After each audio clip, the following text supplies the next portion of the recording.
대주교라고 하는 그 단편 소설 작품이 있습니다. 대주교라고 하는 걸 보니까 아마도 성당에서는 최고 높은 영적인 지도자겠죠. 이 주교는 습관대로 대성당에 들어가서 기도를 합니다. 한 가지를 놓고 기도를 하는 거예요. 오 전능하신 하나님, 내게 말씀하소서라고 말입니다. 이렇게 수십 년간 기도하던 어느 날 하늘에서 음성이 들려왔어요. 오냐, 무슨 말이냐? 이 소리를 듣자 대주교가 그만 심장마비로 죽었다는 얘기입니다. 대체적으로 오 전능하신 하나님, 내게 말씀하소서라고 하는 기도는 일반적이진 않습니다. 아무래도 영적 지도자 같고 하나님 앞에 경건한 사람들만이 하는 기도죠. 그런 사람들이 종이 듣겠나이다 말씀하옵소서, 선지자들도 그랬으니까요. 그렇습니다. 많은 사람들이 수십 년간씩 그렇게 기도하면서 정말 그들 중에 하나님은 정말 내 기도에 응답하실까? 정말 성경에 말한 선지자들에게 들려준 대로 하나님이 정말 그렇게 말씀하실까? 여간 궁금한 일이 아닌 겁니다. 우리 역시도 우리가 지금 예배드리고 기도하고 찬양하는 신앙이 얼마나 구체적인지 우리 스스로가 확인을 할 필요가 있어요. 그냥 넘어가서는 안 됩니다. 이대로 그냥 좋은가? 이거는 안 되는 거죠. 내 기도를 하나님이 들어주시는 걸까? 응답을 하셨다고 믿으면 응답을 받았던 나는 어떻게 달라졌는가? 삶이 어떻게 바뀌고 사람의 질이 어떻게 바뀌어져 있는가? 라고 하는 것을 꼼꼼하게 따져볼 필요가 있습니다. 오늘 본서는 누구 얘기냐면 고라 자손의 얘기예요. 고라 자손이 하나님을 향하여 신앙을 고백했던 걸 다윗이 편집하여 이것을 기록했습니다. 그래서 기록하고 나서 나도 이런 신앙이었어. 그래서 자기의 예배 양식으로 자기의 하나님임을 인정하고 이것을 시편에다가 짜집기를 해서 편집을 했단 말입니다. 이게 고라 자손의 시예요. 그래서 고라 자손 그러면 이따가도 구체적으로 말씀드리겠습니다만 하나님 앞에 저주받은 자손들이거든요. 저주받은 자손들이 하나님은 살아계시다, 전능하신 하나님은 대단하신 하나님이시다 라고 말한다면 그거는 신뢰를 받을 수밖에 없는 것입니다. 오늘날 기독자들에게 말입니다. 오늘 우리가 성경 20편 36편 5절에서 47편 4절을 보면서 다윗과 고라 자손이 함께 알고 있는 하나님, 그 하나님의 하나님됨을 알기 위해서 그들이 얼만큼 몸부림을 쳤고 그들 삶 속에 하나님이 어떻게 개입하였는가 라고 하는 것을 우리가 말씀을 두 가지로 나눠서 보고자 합니다. 첫째로 46편 5절에서 10절은 시온을 향한 하나님의 도우심과 궁극적 승리에 대한 확신을 고백하고, 두 번째로 46편 11절에서 47편 5절까지는 4절까지는 어미하신 하나님에 대한 찬양과 그분의 구원하심의 능력을 말씀하고 있어요. 4절이 아니라 5절입니다. 제가 잘못 저기한 것 같네요. 자, 그렇다면 46편 5절부터 11절까지 읽습니다. 시작. 하나님이 그 성중에 거하시니 성이 요동치 아니할 것이라. 새벽에 하나님이 도우시리로다. 이방이 번화하며 왕국이 동하였더니 저가 소리를 말하시되 땅이 녹았도다. 만군의 여호와께서 우리와 함께 하시니 야곱의 하나님은 우리의 피난처시로다. 와서 여호와의 행적을 볼지어다. 땅을 황무케 하셨도다. 저가 땅끝까지 전쟁을 시게 하시며 칼을 꺾고 창을 끊으며 수레를 불사르시는도다. 이르시기를 너희는 가만히 있어 내가 하나님됨을 알지어다. 내가 열방과 세계 중에서 높임을 받으리라 하시도다. 만군의 여호와께서 우리와 함께 하시니 야곱의 하나님은 우리의 피난처시로다. 아멘.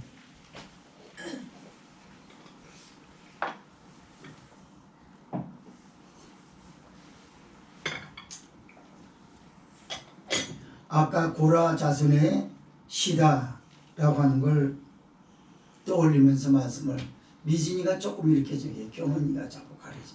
그렇게. 자, 고라 자손의 시다라고 하는 것을 염두에 두고 말씀을 이렇게 들으면 좋을 것 같아요. 고라 자손은 누구냐? 좀 전에 말씀을 드렸던 것처럼 저주받은, 하나님의 심판을 받은 자손들입니다. 그 정도가 되면은 아무리 믿음이 좋았던 사람도 대체적으로 하나님에 대해서 부인하려고 그래요. 섭섭한 마음 때문에. 하나님이 계시면 어떻게 이럴 수 있느냐라는 겁니다. 근데 놀랍게 고라 자손은 하나님이 자기 자손들을 심판한 걸 인정을 해요. 하나님 앞에 잘못했기 때문에 그렇다는 거예요. 그러나 어떤 세상에 환란이 있다 할지라도 하나님은 분명히 살아계시기 때문에 우리가 살아가는 데 있어서 놓치지 말아야 될 분은 하나님이시다. 이게 고라 자손의 고백입니다. 어느 정도냐? 세상과 하나님의 성전을 이렇게 비교를 했습니다. 세상은 지진과 폭풍과 바다의 쓰나미와 지진으로 산들이 요동을 치고 이방인들이 혼하고 난리법석을 쳐도 하나님의 성전은 유유히 흐르는 한 시냇물로 인해서 목마른 자를 축축히 채워주시고 메마른 식물과 같은 영혼들을 생성시키시고 놀라운 것을 여기서 고백을 해요. 맞습니다.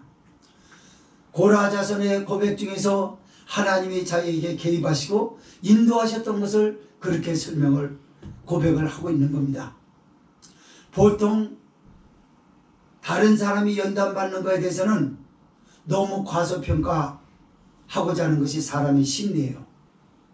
그러나 내가 받았던 연단은 아주 작은 연단도 너무 가혹하다라고 말할 수가 있습니다. 그러나 고라 자손은 4절 같은 경우에 보면 한 시내가 있어라고 표현합니다. 그것은 유유히 흐르는 한 시내를 말하고 있어요. 너무 가혹하지도 않고 과격하게 접근하지도 않고 하나님이 피조물들을 향해서 접근하는 방식을 이렇게 표현한 겁니다. 맞습니다. 하나님은 우리에게 너무나 과격하게 휘몰아치질 않으세요. 연단을 받고 불순종을 하다가 하나님 앞에 징계를 받는 사람의 입장에서는 하나님이 나한테만큼 왜 이렇게 과학하냐 이렇게 말할 수가 있을 것 같아요. 그러나 그거보다도 더 가혹한 심판을 받았던 후손들이, 그 자손들이 지금 고백하는 거야. 아니요. 하나님은 절대로 그런 분이 아닙니다. 그분은 너무나 무리하게 우리에게 접근하지 않고 그분은 인격적으로 우리에게 다가오시고 먼저 손을 내밀어 보시고 내밀 때 손을 잡으시는 분이지 강제로 잡아본 적이 없다라고 하는 거예요. 이 하나님에 대해서 고라 자손이 고백하는 것을 계속해서 보세요. 그는 우리를 살리시는 분이시다. 아멘. 세상을 의지하지 말아라. 세상이 모든 제도를 가지고 사람들을 먹여 살릴 것처럼 복지와 교육과 정치와 법과 경제와 모든 것들을 갖춘 것 같아도 세상은 마치 폭풍과 자연재해로 인해서 바다에 쓰나미가 일고 땅에는 지진으로 인해 가지고 산들이 무너지고 밑에서는 용암이 흐르고 화염이 솟구치는 것으로 표현을 했어요. 이렇게 세상을 그렇게 비교를 하면서 세상이 실제적으로 그렇다 할지라도 하나님의 성전만큼은 결코 그렇지 않다. 여호와 하나님께서 그 성중에 계심에 5절에 그래요. 성이 요동치 아니할 것이라 새벽에 하나님이 도우시리로다 라고 말합니다. 사랑하는 성도 여러분, 하나님은 이곳에 계시는 줄 믿으시기 바랍니다. 말씀으로 계시는 줄 믿으시기 바랍니다. 맞습니다. 그 하나님이 성중에 계심으로 성이 요동치 아니할 것이라고 말하는 것입니다. 세상에서 이상한 사건이 벌어져 가지고 그게 뉴스로 보도되면 사람들이 엄청난 재앙 수준의 사건이라고 그러면 굉장히 불안해요. 예배를 드리면서도 불안해할 줄 모르겠어요. 제가 뉴스를 보니까 부천 어디 괴안동 어디서 싱크홀 때문에 지금 난리 났더라고요. 그래가지고 그 주변에 다니는 사람들은 조심하라고 그래요. 인천 어딘가에서도 싱크홀이 생겼대요. 여러분, 우리 어려서도요, 싱크홀이라고 하는 거는 있었습니다. 무분별한 도시 개발은 굉장히 위험하다. 엄청난 자연재해를 이렇게 초래할 수 있는 그런 것들을 만들어내기 쉽다라고 말했습니다. 무분별하게 모래를 파고 땅을 허물어버리고 그리고 잘 다지기도 제대로 안 하고 건물을 갖다 막 우후죽순처럼 건물이 올라가지 않습니까? 그러다가 이게 점점 비가 오고 시간이 흐르면서 건물이 자기도 모르게 기우뚱거리고 땅 밑에가 이제 공간이 생기는 거죠. 그러면서 싱크홀이 생기게 되면 어디서부터 어디까지 손을 대지 못할 정도로 그렇습니다. 제가 말하고 싶어하는 것은 무엇이냐면 세상을 믿지 말라고 말해요. 세상은 보라 자손이 고백한 것처럼 우리에게 해줄 수 있는 게 없습니다. 세상에서 이상한 소리를 듣고 두려워하지 마시기를 바랍니다. 성중에 계시는 하나님이 고라 자손에 의하면 하나님은 자기들을 심판하셨는데 자기들이 하나님 앞에 심판받을 만한 일을 하였기 때문에 심판받았다라는 고백이 여기 암시되고 있어요. 하나님은 그래도 살아계시다. 하나님이 나를 때린 것에 대해서 나는 인정한다. 매를 맞을 짓을 했기 때문에 맞았다라는 그런 표현이 되겠습니다. 그러면서 하나님이 계신 성 안에는, 그러니까 성전 안에는 요동치 아니하리라. 세상이 난리를 친다 할지라도 하나님의 성전은 요동하지 않는 줄 믿으시기 바랍니다. 새벽에 하나님이 도우시리로다 라고 말합니다. 여러분, 쫓기는 사람 입장에서는요, 새벽이 굉장히 중요해요. 또 새벽은 일반인들한테 길흉을 어느 정도로 가늠할 수 있는 시간입니다. 간밤에 꿈자리가 안 좋은 사람, 하루를 시작하는 거 매우 두렵습니다. 그리고 일이 안 된 사람도 하루를 시작하는, 어제 안 좋았던 것들이 오늘 좋아지리라는 생각을 잘 못해요. 그 새벽은 엄청나게 중요합니다. 더군다나 고라 자손은 지금 흩어져 있어요. 환란 속에 있습니다. 환란 속에 있는 사람이 눈을 떠가지고 새벽에 눈을 뜬다 그러면 얼마나 두렵겠습니까? 어저께 겪어야 했던 아픔, 시련들, 오늘 그보다 더 가혹하게 나를 누를 수도 있다라는 생각을 가질 수 있을 것 아닙니까? 그러나 고라 자손은 그렇게 얘기를 했어요. 새벽에 하나님이 나를 도우시리로다. 나를 감당하게 하시는 하나님. 새벽은 뭘 의미합니까? 하루의 시작만 의미하는 건 아니에요. 우리의 모든 되고 안 되는 것을 가늠해 볼 수, 측정해 볼 수 있는 시간이 새벽입니다.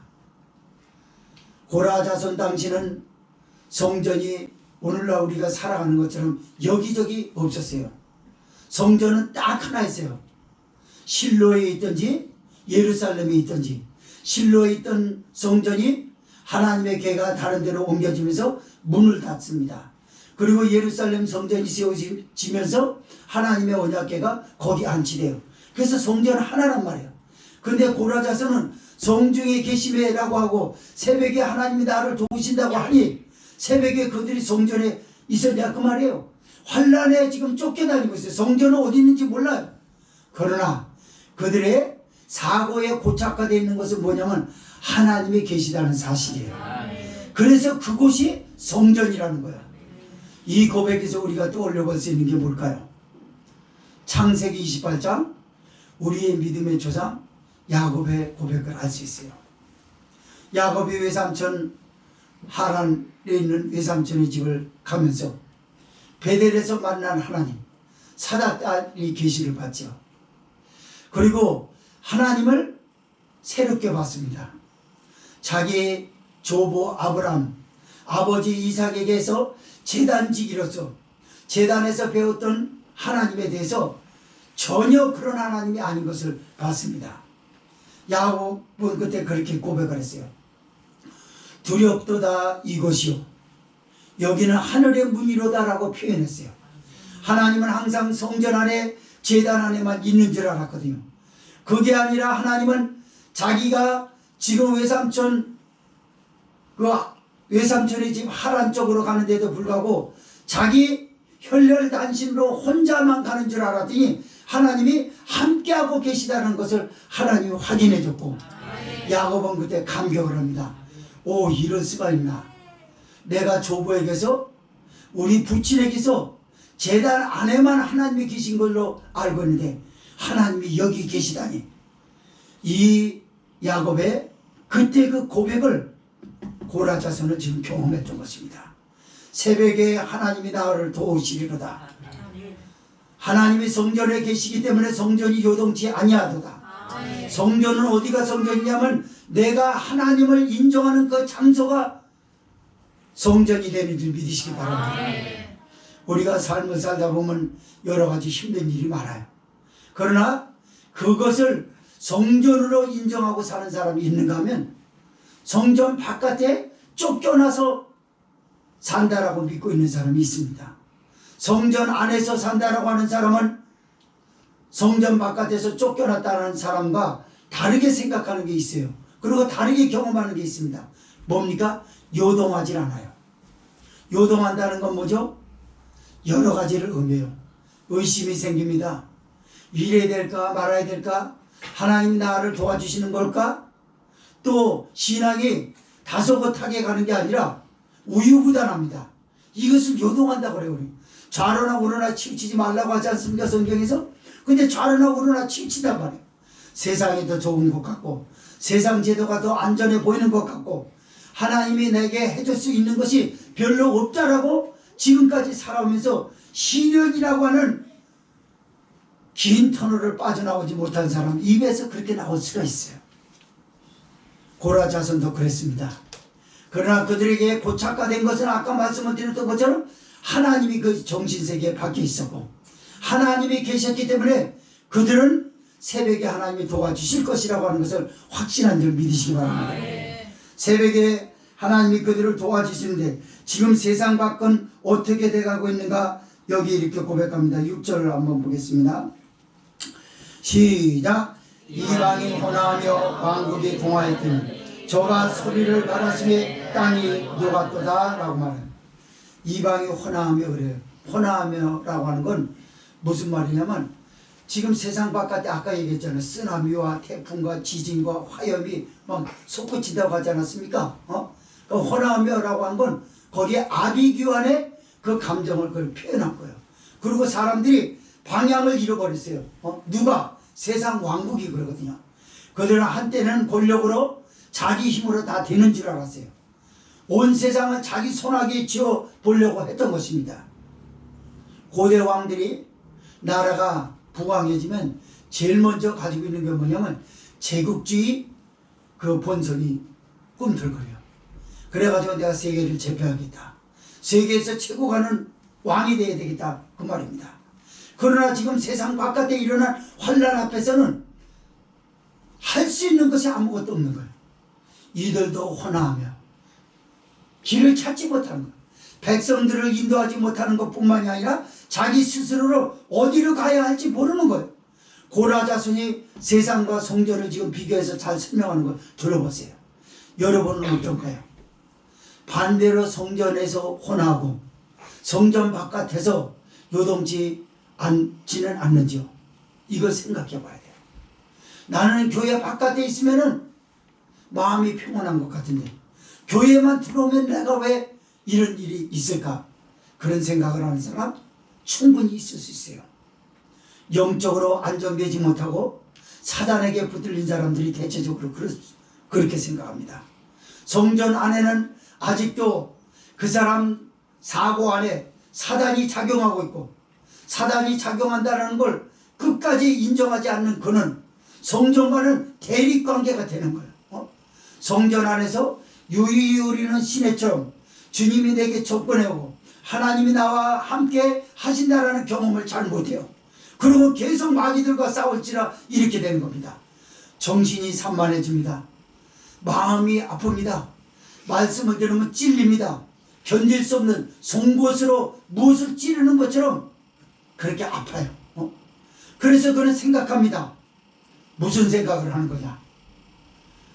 나는 교회하고 안 맞나봐.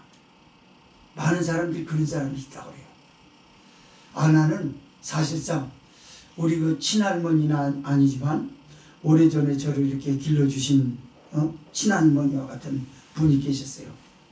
근데 그렇게 얘기를 하더라고요. 처녀 때 교회 갔대요. 근데 머리가 너무 아프대요. 그래가지고 교회에서 그때 하루 가고 말았대요. 나는 교회하고는 체질적으로 아예 맞지를 않아. 그래가지고 무당은 아니었지만 점 치는 사람 같은 거 비슷한 거 그런 미신 종교를 받아들였어요. 그리고 그때부터 사람 막 푸시했습니다. 막 그 신령한 세계에 들어가가지고 막 사람 이상한 눈으로 쳐다보고 막 그렇게 저기 했거든요. 맞습니다. 그분이 그때 누군가가 영적인 사람이 알고서 그거는 누구든지 있는 것이다. 당신 안에는 신기가 너무 세가지고 그 신기를 발동시키는 마귀가 그리스도 앞에 지금 굴복되려고 하기 때문에 대립관계에 있기 때문에 지금 경험하고 있는 것이지 오래가지는 않는다. 믿음 생활 잘하여라. 이렇게 했다 그러면 그분은 다니셔서 천국 갈 수도 있었을 것 같아요. 많은 사람들이 교회 안에서 그래요. 실제적으로는 입으로는 주 안에 있는 나에게 딴 것이 있으랴 라고 찬송합니다. 그러나 교회 안에만 들어오면 근심거리가 생기는 것, 그 사람. 교회 바깥에 나가면 자기 세상이 됩니다. 교회 안에 들어와서 행복한 것이 아니라 교회 안에 들어와서는 뭔가 압박당하는 느낌을 받아요. 영적으로 아직도 자기가 치료되지 않았다는 걸 인정하지 않고 말입니다. 그리고 교회 바깥에 나가면 그렇게 좋은 거예요. 그러니까 세상은 좋고 교회 오면 싫은 거예요. 그러면서 그런 생각이 빠집니다. 무슨 생각이 빠지냐? 내가 이렇게 하고도 교회 다닐까? 왜 나는 이러지? 다른 사람은 안 그런 사람도 있다고 그러는데 나는 유독 왜 그래? 왜 그래? 없어요. 일어나는 건 당연합니다. 그리스도와 사단의 싸움이에요, 여러분. 여러분 안에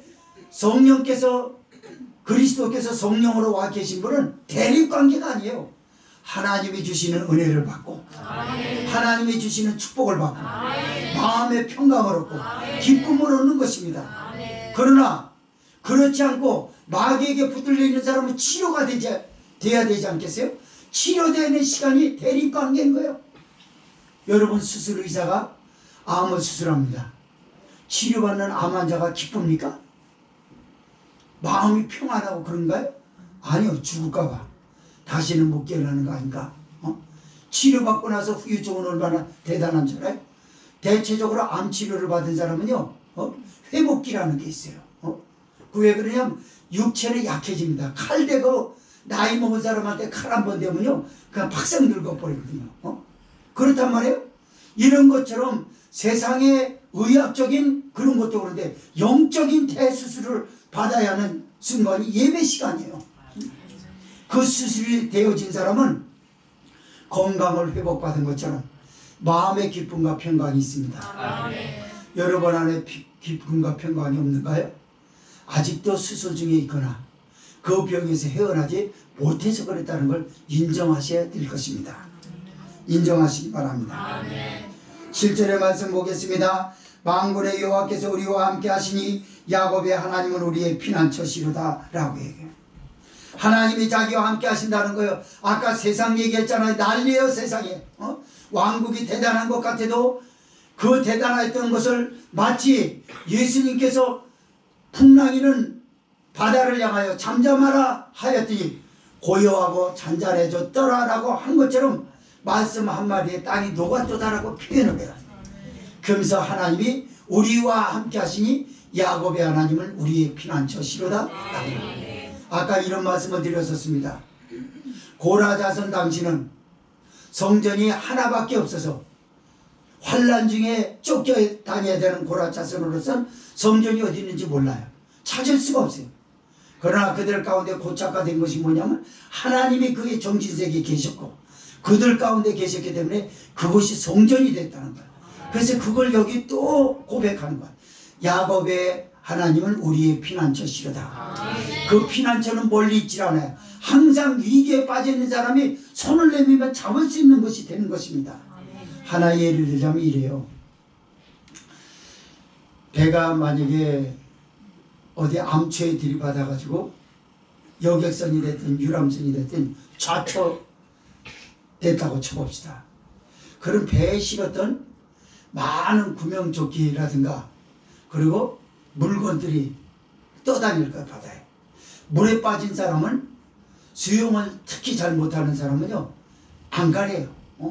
만일 호부작대다가 손에 잡히면 그냥 잡아당겨요. 그래서 그게 사람이면 같이 죽는 겁니다. 아무리 수영 잘해도. 그런 것처럼 호부작대다 하면 물건이 잡힌단 말이에요. 그 잡기만 하면 살아요. 그래가지고 물 위로 올라오거든요. 사람이 물에 빠졌을 때 그 힘은요, 그 초인적인 힘은 평소에 이렇게 우리가 살아갔을 일반적인 때보다 4배 힘이 있어야 돼요. 그러니까 붙잡히면 죽는다니까요.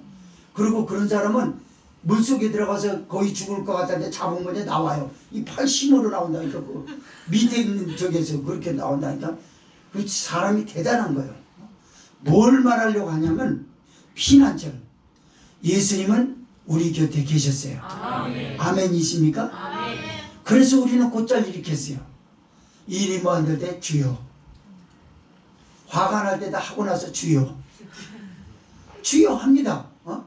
화가 났을 때도 하고 나가지고 한번 혈기 부리고 나서 주여라고 말하거든요. 뭐예요?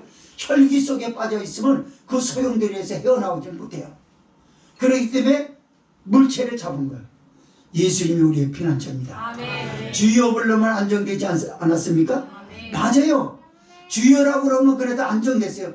화가 머리끝까지 올라왔어도 주여 3번만 다른 데 보고 해보십시오. 화 나게 하는 사람 계속 쳐다보고 있으면 열을 나서 못 견뎌요. 돌아서야 돼요. 돌아서고 피난처 대신 예수님을 잡으세요. 아멘. 예수님을 잡으려고 그러지 그 물체 잡았다가 같이 죽어요. 그거는 무거워서 우리의 체중을 같이 실을 정도로 도움이 되지 않아요. 같이 빠져 죽어요. 우리를 살리는 분은 예수님입니다. 피난처 하면은 떠오르는 게 뭐냐면 또 도피성이 신명기서의 말씀에 민수기서에 살인자가 살인하고 와서 도망치고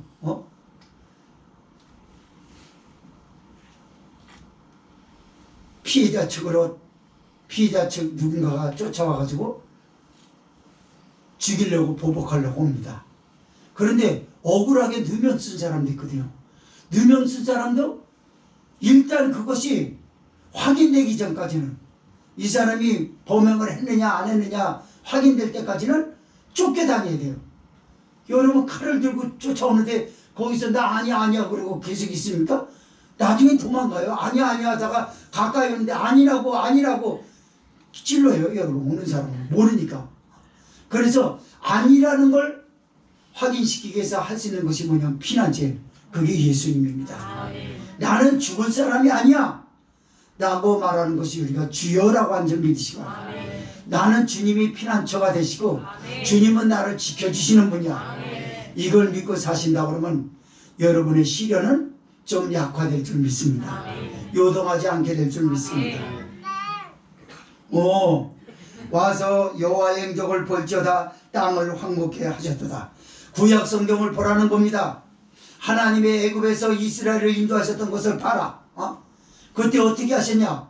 하나님이 애굽은 황무케 하여 그 병거들을 바다에 빠뜨리시고 그의 백성을 건지셨다 그 말입니다. 구약 성경을 보면서 하나님을 보라 그 말이에요.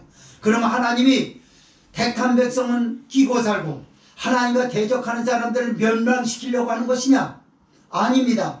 하나님의 통치 성격은 평화라고 하는데 목적을 둔 줄 믿으시기 바랍니다. 거기서 그래서 이렇게 말씀해요. 9절 같이 읽습니다. 시작.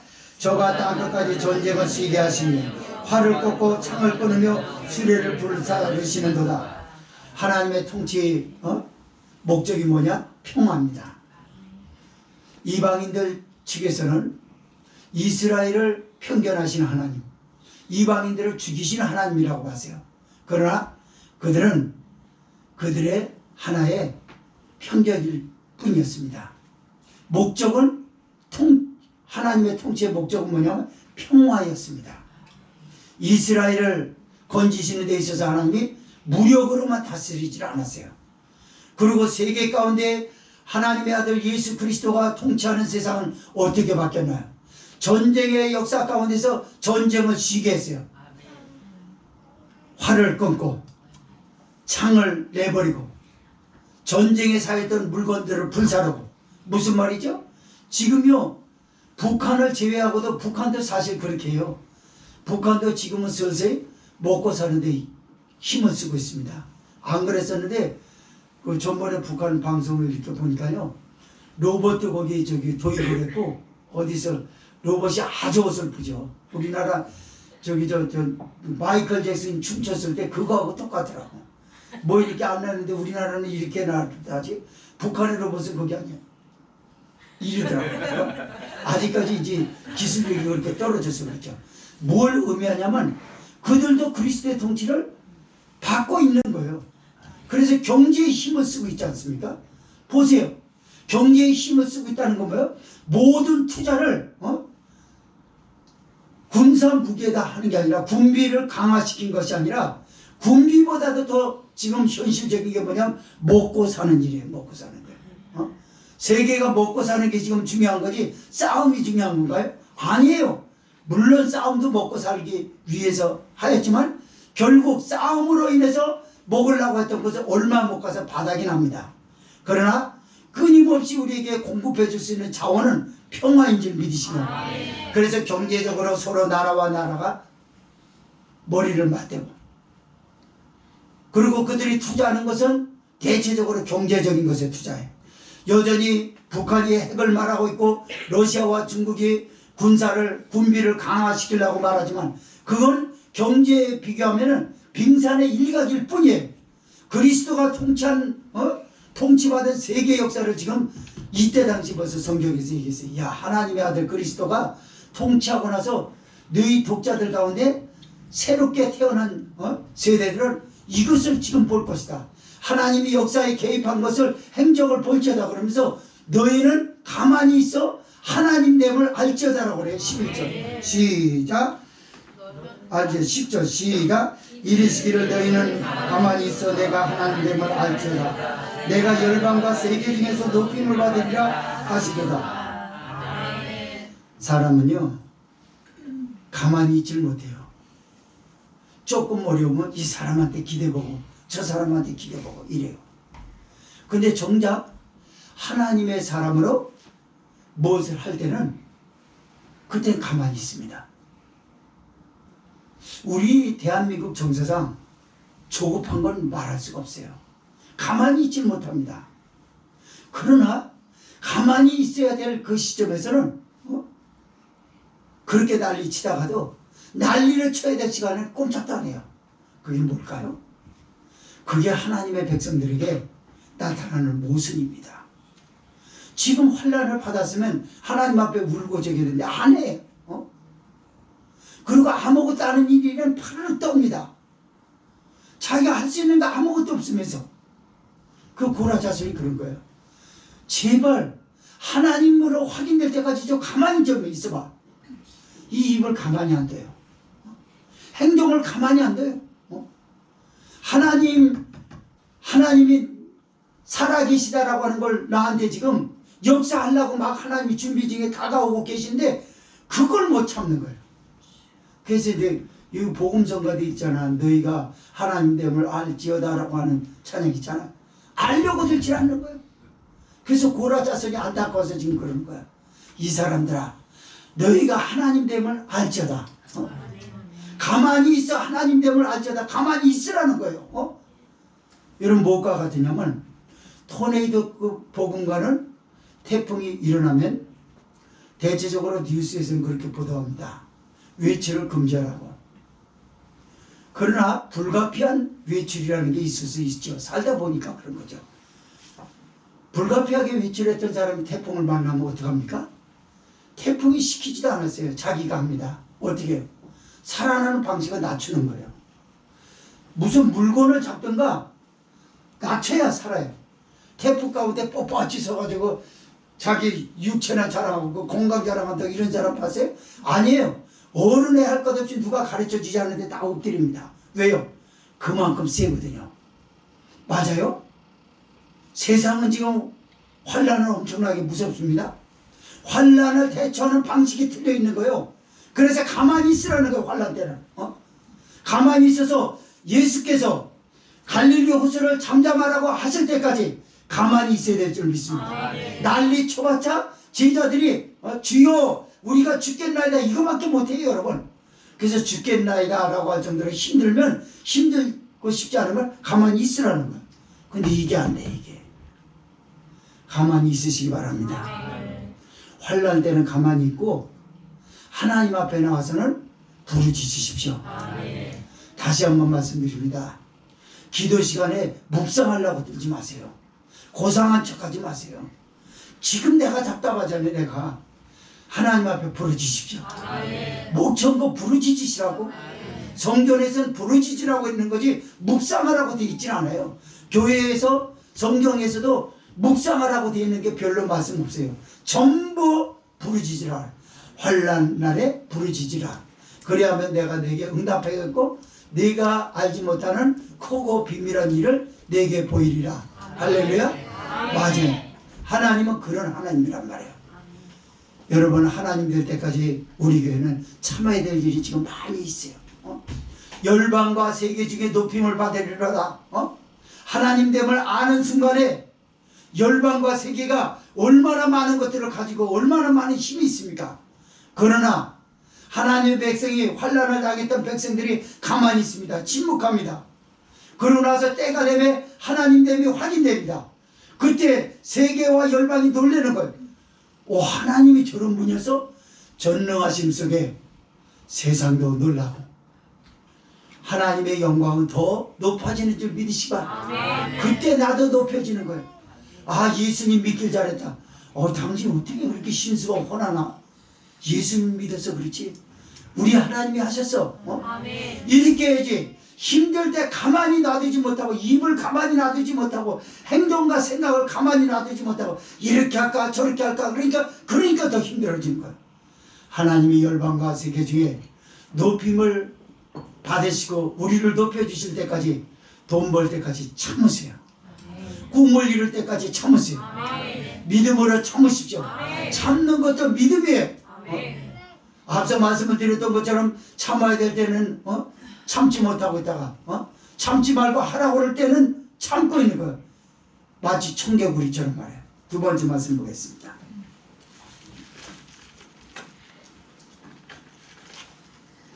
(46편) 11절에서 (47편) 5절을 읽습니다. 시작. 만군의 여호와께서 우리와 함께 하시니 야곱의 하나님은 우리의 피난처시로다. 너희 만민들아 손바닥을 치고 즐거운 소리로 하나님께 외칠지어다. 지존하신 여호와는 어미하시고 온 땅에 큰 임금이 되시리로다. 여호와께서 만민을 우리에게 열방을 우리 발 아래 복종케 하시니 우리를 위하여 기업을 택하신 하나님 곧 사랑하신 야곱의 영화로다.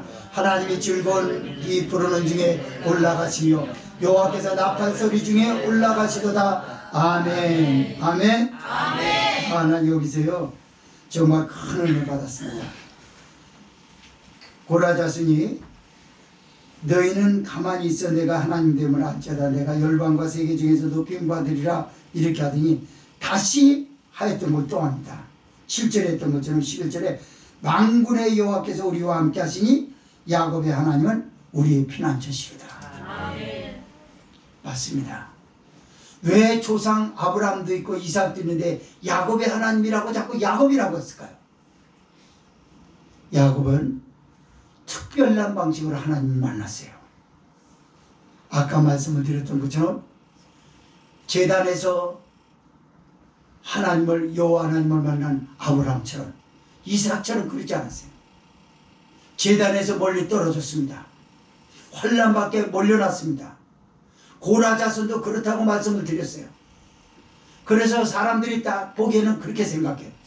그리고 제단에서 배워왔던 사람 생각 속엔 무엇이 자리 잡고 있습니까?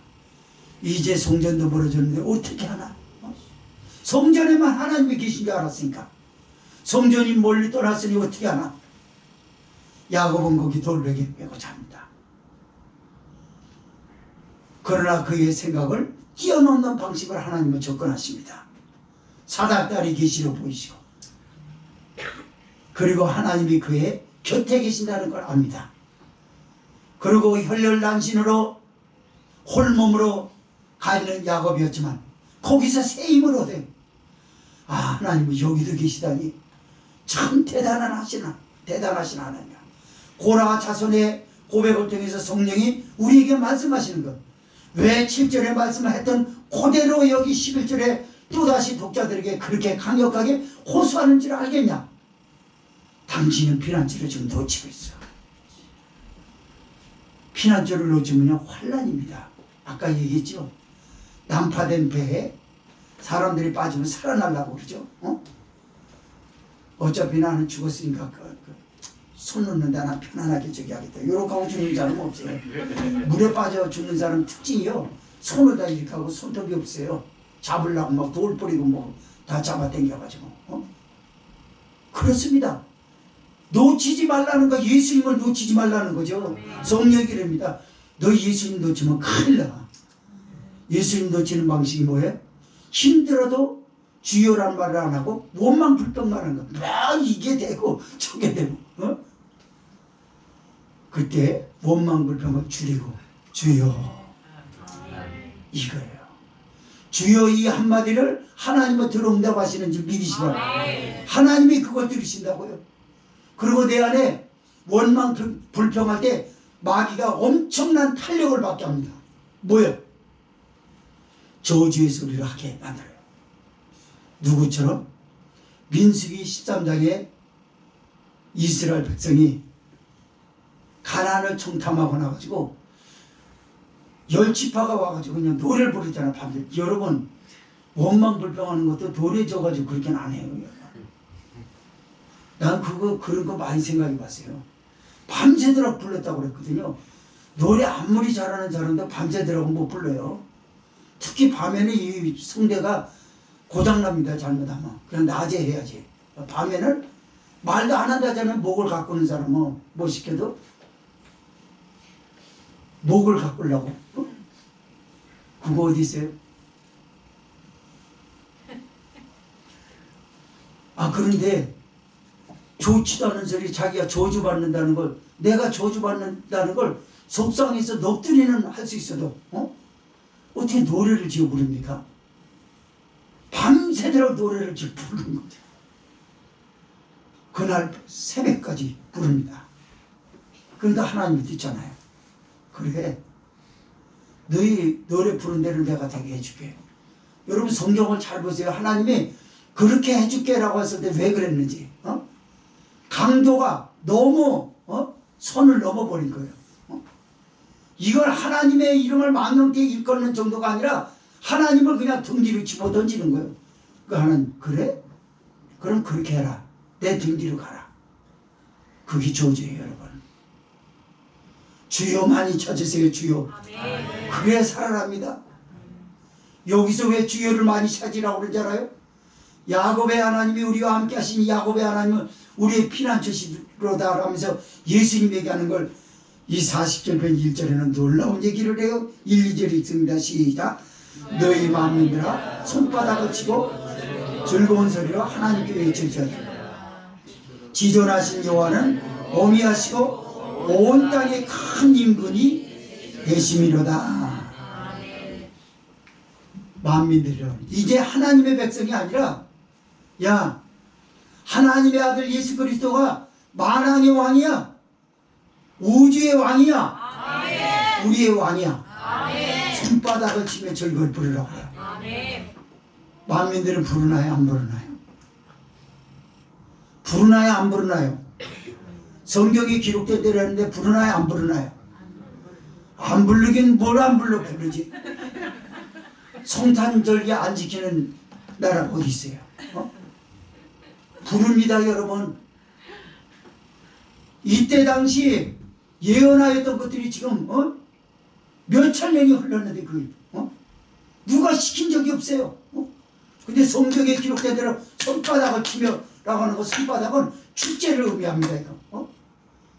여러분 성탄절처럼 대축제가 어디 있습니까? 외국의 유럽에는요 그 1년 중에 2가지가 가장 큰 축제예요. 경축일로서 추수감사절. 추수감사절은 멕시코까지 다 지킵니다. 남미 이쪽에. 그 사람들 한 달 휴가 받아요. 성탄절도 한 달이에요 여러분. 그리고 성탄절에는 불꽃놀이 하는데 회사가 50% 싸게 해가지고 내주잖아요. 불꽃놀이 축제하라고. 누구를 위해서 하는? 만민들아 손바닥을 치며 즐거이 불을 지어다 그러잖아요. 누구를? 우리가 그렇게 힘들어서 주여 주여 피난처했던 그 예수님을 나만 아는 게 아니라 인간의 탈을 썼다면 누구든지 아는 줄 믿으시기 바랍니다. 그러면서 2절이 그런 거야. 너는 지존하신 여호와를 좀 두려워하면서 살아. 어미하신 하나님이라자. 지존하신 여호와는 어미하신. 너는 하나님을 두려워하지 않는 게 문제야. 그겁니다. 네가 마음대로 하나님을 아버지라 부를 수 있다고 해서 그렇게 함부로 할 수 있느냐? 라고. 하나님을 두려운 마음으로 공경하라 그래. 하나님을 존경하기도 하지만 하나님을 두려워하라 그 말이야. 두려워하지 않으면 마귀가 우리에게 접근합니다. 대체적으로 하나님을 두려워하지 않았다는 건 뭐냐면 죄가 들어왔을 때 그래요. 여기서 있는 저도 죄가 들어올 때마다 하나님을 두려워하지 않습니다. 그리고 내 방식대로 하려고 해요. 하나님 살아계심을 외치면서도 실제적으로 그렇지 않을 때가 있단 말이에요. 그게 죄예요 여러분. 하나님을 두려워합시다. 하나님을 두려워하면 적어도 큰 망조에 빠지지는 않게 되는 줄 믿으시기 바랍니다. 지존하신 여호와는 어미하시고 온 땅에는 큰 임금이 되심이로다 라고 그래요. 아까 큰 임금이 되기 때문에 손바닥을 치지 않았냐. 여기 큰 임금은요 이 단어를 언제 썼냐면 아수르 왕이 세계를 제패했을 때 썼어요. 우리는 큰 임금. 그래서 아수르의 관료직들이 자기 왕을 할 때 임군이라고 했어요. 임금이라고 안 하고 임군이라고 했습니다. 큰 임군. 여러분 중국 역사에서는 중국의 지금 시진핑이나 그때 당시 누굽니까? 후진타오나 이런 사람 잘 쓰지 않는데 그 이전의 사람들에게 썼어요. 뭐라고 썼냐면 잘 모르시죠? 천자라고 썼습니다. 천자. 중국의 최고 통치자를 천자라고 불러요. 천자는 하늘 천자의 자에서 하늘의 아들이라 그 말이에요. 그렇게 썼거든요. 일본에는 한수 더 뜹니다. 뭐라고 써요? 히로히토 보고 천황이라고. 천황. 아니 하늘의 왕이라 그지. 여기 큰 임금은 하늘의 왕을 말해요. 왜 이렇게 표현한지 아세요? 여러분 전능하신 하나님을, 우리 거룩하신 하나님을 단어로 묘사하기는 힘듭니다. 그러나 특색 있는 단어로 그분의 영광을 나타내고 그분의 지존하심과 거룩하심을 나타내는데 연구하는 건 교회가 할 일입니다. 그리고 성령은 이걸 은혜 받은 사람에게 시켜요. 왜요? 하나님은 영광 받으시기에 합당하신 분입니다. 세상이 일반적이지 않게 특색 있게 하나님의 영광을 드러내는 건 은혜 받은 사람들이 연구할 일들이고 성령은 이걸 이렇게 일하시는 줄 믿으시기 바랍니다. 그래 이런 하나님을 내가 두려워하지 않느냐? 아니죠. 3절에서 4절 읽습니다. 시작. 여호와께서 만민을 우리에게 열방을 우리 발 아래 복종케 하시니 우리를 위하여 기업을 택하시나니 곧 사랑하신 야곱의 영화로다. 성도 여러분, 만민을 열방을 하나님이 우리 발 아래 복종케 하실 때까지 참으십시오. 아멘. 여러분은 누구 밑에서 일하시나요? 여러분을 지배하고 있는 분들은 누구시나요? 하나님이 세상에서 가장 지배력이 강한 사람 위에 나를 위에 세우시고 그들을 우리 앞에 복종케 하실 때까지 참으십시오. 하나님은 살아계신 하나님으로 여러분에게 접근하실 거예요. 지금 삶이 다가 아닙니다. 우리 믿음의 사람의 삶을 뭘로 표현하냐면 아직도 다 자라나지 않는 나무예요. 제가 오늘 차 타고 오다 보니까 소세에 올려 저기 봐세요. 야, 완전 봄이 돼요. 푸른 싹이야 그냥 새파랗게 나왔어요. 산 전체 앞쪽이. 그래서 계절을 모르고 난지 또 뭐 영하 몇 도가 된다며 앞으로 나왔다가 얼어 죽을는지 모르지만 어쨌든 새파랗게 다 나왔어요. 그래서 깜짝 놀랐어요. 요만한 새싹들이 그냥 파릇파릇하게 다. 그러니까 겨울이 얼마 안 되고 나서 저기 하고 한 번도 풀이 누런 색깔이 아니라 파란 색깔을 유지했던 풀이 있어요. 앞에 화단에 있거든요. 근데 그 풀은 뭐 사철나무도 아니고 동백나무도 아니고 항상 파랗더라고. 근데 지금은 색이 더 파래졌어.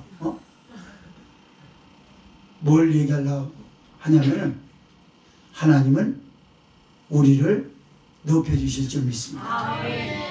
열방은 아직까지도 힘이 있어서 우리를 쥐어짜고 있어요. 그들의 지배력은 상당하게 보여집니다. 돈을 많이 가지고 있고 세상의 스펙을 가지고 있고 잘 나가는 지인들을 빼들어 두고 있고 그러나 우리는 더 큰 백 주님이 계십니다. 하나님이 계십니다. 그들을 내 발 아래 복종케 하실 때까지 가만히 참으십시오. 참지 못하기 때문에 불평이 나오는 거야. 하나님됨을 알죄다. 가만히 있어 하나님됨을 알죄다 그래. 근데 네가 가만히 있어야 내가 하나님으로 너한테 가겠다 그 말이야. 이러쿵저러쿵 하지 말라는 거예요.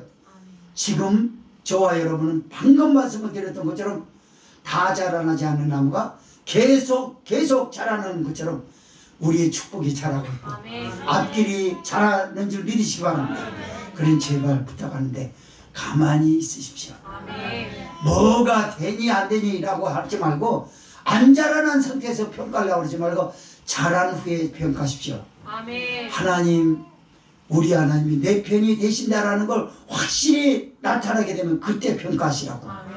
그때 저와 여러분의 입에서 하나님은 과연 살아계시다.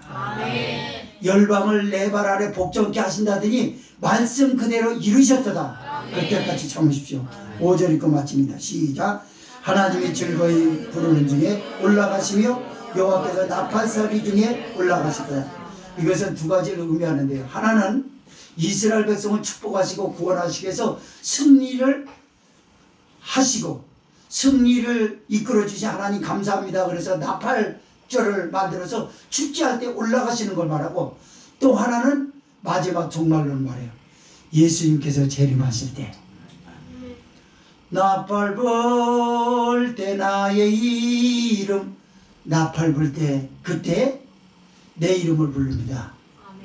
수종아 영호야 왜 나는 안 불러? 다 부르면 끝내겠다. 다 전체적으로 천복된 교회 성도들아 그렇게 부를 거예요. 그날까지 잘 참으십시오. 하나님은 하나님이십니다.